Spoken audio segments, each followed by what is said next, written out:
আজি ৰাছিয়াত উদযাপিত হ'ল ঈদুল আজহা। ইছলাম ধৰ্মাৱলম্বী লোকে আদায় কৰিলে সমূহীয়া ঈদৰ নামাজ। অসমীয়া যুৱকে ৰাছিয়াৰ পৰা জনালে ঈদৰ শুভেচ্ছা।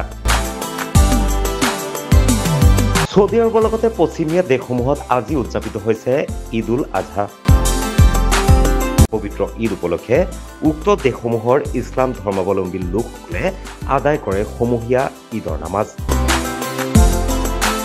নামাজৰ অন্তত ইজনে আনজনৰ সৈতে আলিংগন কৰি মৰম ভাতৃত্ববোধ প্ৰকাশ কৰে। ৰাছিয়াত কৰ্মৰত অসমৰ মুছলমান যুৱকসকলেও আজি পালন কৰে ঈদুল আজহা আৰু আদায় কৰে পবিত্ৰ ঈদৰ সমূহীয়া নামাজ। নামাজৰ অন্তত অসমৰ মুছলমান যুৱকসকলে ৰাছিয়াৰ ঈদগাহৰ পৰা অসমৰ শান্তি সম্প্ৰীতিৰ বাবে ABC নিউজলৈ প্ৰেৰণ কৰিছে বিশেষ শুভেচ্ছা বাৰ্তা।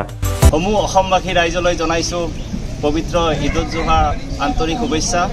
আজি আমি ৰাছিয়াত পবিত্ৰ ঈদুল জোহাৰ নামাজ আদায় কৰোঁ আৰু এই চেগতে মই সমূহ ভাৰতবাসী তথা অসমবাসীক পবিত্ৰ ঈদুল জোহাৰ শুভেচ্ছা জনাইছোঁ আৰু এই ঈদে আমাৰ মাজত কঢ়িয়াই আনক বিশ্ব ভাতৃত্ববোধ আৰু সকলোৰে জীৱনত সুখ শান্তিৰ বাৰ্তা কঢ়িয়াই আনক। সকলোকে পুনৰবাৰ জনাইছোঁ ঈদ মুবাৰক।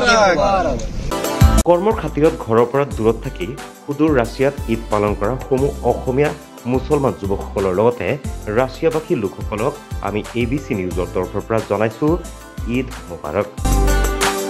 ৰাছিয়াৰ পৰা ফিৰোজ আহমেদৰ সহযোগত news desk report ABC news.